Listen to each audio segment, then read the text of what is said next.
Hay una imagen que la familia Figueroa ha intentado borrar de la memoria colectiva, pero que vive en el archivo más oscuro de la música mexicana. 27 de agosto de 2006. Texas. Johann Sebastian, el ídolo de multitudes, está de rodillas en el suelo. Entre sus brazos sostiene el cuerpo de su hijo Trigo.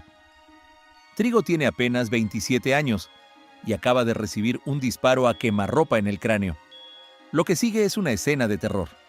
Durante 50 minutos completos, Johann gritó por una ambulancia que nunca llegó.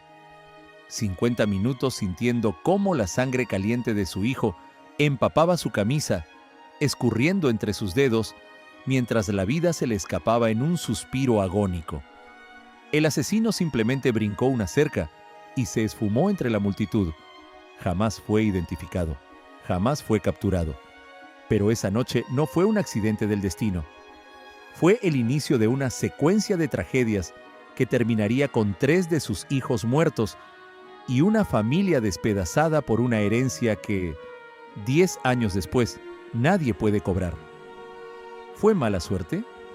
¿O el cobro de una factura que Johann Sebastian nunca admitió en público? Hoy, en Código Celebrity, descodificamos la verdad que el poeta del pueblo se llevó a la tumba. Para entender el caos, hay que viajar a 1951, a Juliantla, Guerrero, un poblado que en ese entonces ni siquiera figuraba en los mapas oficiales de México. José Manuel Figueroa nació en la pobreza más absoluta, siendo uno de 12 hermanos. Su infancia no fue de juegos, sino de supervivencia. Vendía gelatinas, lustraba zapatos en las plazas y transportaba pesados recipientes de leche antes del amanecer. A los 14 años, buscó refugio en la fe e ingresó al seminario. Estudió latín y teología, pero su padre lo retiró con una frase que hoy suena a sentencia: «Tu camino está en otro lugar». Y vaya que lo estaba. Cuando finalmente decidió lanzarse como artista, eligió su nombre con un simbolismo que hoy resulta escalofriante. Johann, por el Papa Juan XXIII, y Sebastián, por el mártir romano atravesado por flechas que murió 2 veces. Johann Sebastian no era solo un nombre, era una profecía de mártir. Sus canciones como Tatuajes se convirtieron en el himno de una generación, pero mientras el público veía al romántico, la realidad en casa era otra. Johann establecía un patrón de negación sistemática. En 1996, su infidelidad con Arlette Terán estalló en vivo en el programa Ventaneando. Maribel Guardia lo echó de la casa esa misma tarde, sacando todas sus pertenencias al pasillo. Johann negaría esa traición hasta su último aliento, incluso cuando las pruebas eran irrefutables. Esta capacidad de sostener una mentira ante millones de personas sería su herramienta principal cuando años después lo acusaran de algo mucho más grave que una infidelidad. La muerte de Trigo en 2006 dejó una herida abierta, pero lo peor ocurrió el 12 de junio de 2010. Juan Sebastián, su segundo hijo, es asesinado a la salida de un bar en Cuernavaca. La versión oficial hablaba de una riña de bar, porque los guardias no lo dejaron entrar. Pero esa misma noche, el Cártel del Pacífico Sur colgó narcomantas en toda la ciudad adjudicándose la ejecución. ¿Por qué una organización criminal reclamaría la muerte del hijo de un cantante si solo fue una pelea de cantina? Los cárteles no gastan recursos en presumir riñas de borrachos. La respuesta llegó de forma brutal y oficial.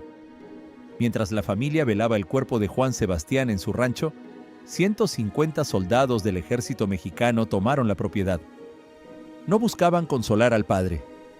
150 elementos armados inspeccionaron cada establo, cada corral y cada habitación privada. Johann convocó a la prensa, vestido de negro riguroso y con los ojos inyectados en sangre, para declarar: «Yo no soy narcotraficante». Sin embargo, años después, la periodista de investigación Anabel Hernández publicaría testimonios de testigos protegidos del cártel de los Beltrán Leiva. Estos testigos afirmaban que el verdadero oficio de Johann era el tráfico de estupefacientes y que sus ranchos servían como sedes seguras para reuniones entre capos de la talla de El Chapo Guzmán. La familia siempre lo negó, pero la presencia del ejército en un funeral no es algo que ocurra por una simple sospecha.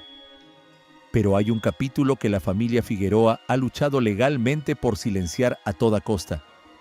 Entre 2014 y 2015, dos mujeres identificadas bajo los seudónimos de Amanda y Julieta declararon ante la Procuraduría General de la República, PGR. Sus testimonios describían algo perturbador: habitaciones pintadas de rosa en las propiedades del cantante, donde menores de edad eran retenidas. Según estas declaraciones, Joan las llamaba sus princesas y les regalaba joyas de oro macizo. Aunque estas acusaciones nunca resultaron en una condena judicial, los expedientes oficiales permanecen ahí. ¿Eran estas sombras la verdadera razón por la que sus hijos fueron blanco de ataques? Mientras el escándalo se gestaba en las sombras, el cáncer de huesos de Joan lo consumía literalmente. El hombre que montaba caballos briosos terminó midiendo 18 centímetros menos, con su columna colapsando bajo el peso de una enfermedad que devora el esqueleto.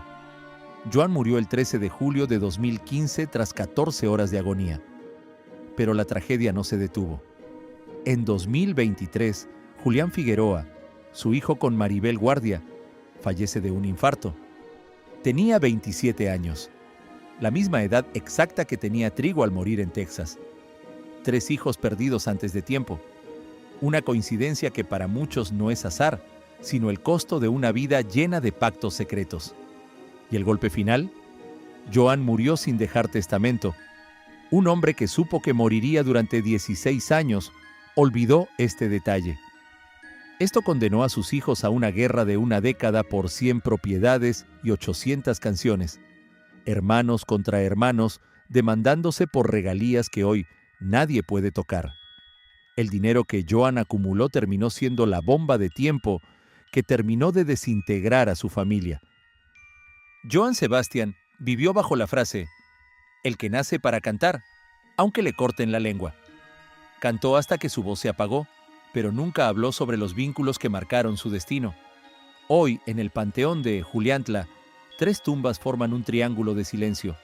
Un padre y 2 hijos que finalmente descansan en la misma tierra de Guerrero que los vio nacer y que hoy guarda sus secretos bajo llave. La vida de Joan Sebastián no fue una serie de tragedias al azar, sino un complejo entramado donde el éxito artístico y las sombras del poder colisionaron de forma devastadora. El análisis de los hechos nos revela una contradicción irreconciliable. El hombre que dedicó su vida a musicalizar el amor terminó rodeado de violencia, sospechas de vínculos con el crimen organizado y acusaciones que su familia ha luchado por enterrar durante una década. La muerte de sus 3 hijos varones, Trigo, Juan Sebastián y Julián, bajo el extraño patrón de la juventud y la fatalidad, deja una pregunta en el aire que la música no puede responder. ¿Fueron estas pérdidas el costo colateral de los secretos que Joan se llevó a la tumba? El hecho de que el poeta del pueblo muriera sin dejar un testamento, a pesar de padecer una enfermedad terminal por 16 años, sugiere que su última voluntad no fue el orden, sino el caos, o quizás una estrategia final para proteger nombres y acuerdos que ni siquiera la muerte debía revelar. Hoy, el legado de Joan Sebastián está fracturado. Por un lado, sus canciones siguen siendo el alma de México. Por otro, su familia vive una guerra civil por una herencia manchada de sangre. Al final, el código de Joan Sebastián nos enseña que el éxito más brillante puede proyectar las sombras más largas y que en el juego del poder, a veces el precio que se paga no es el dinero, sino la paz de las generaciones venideras.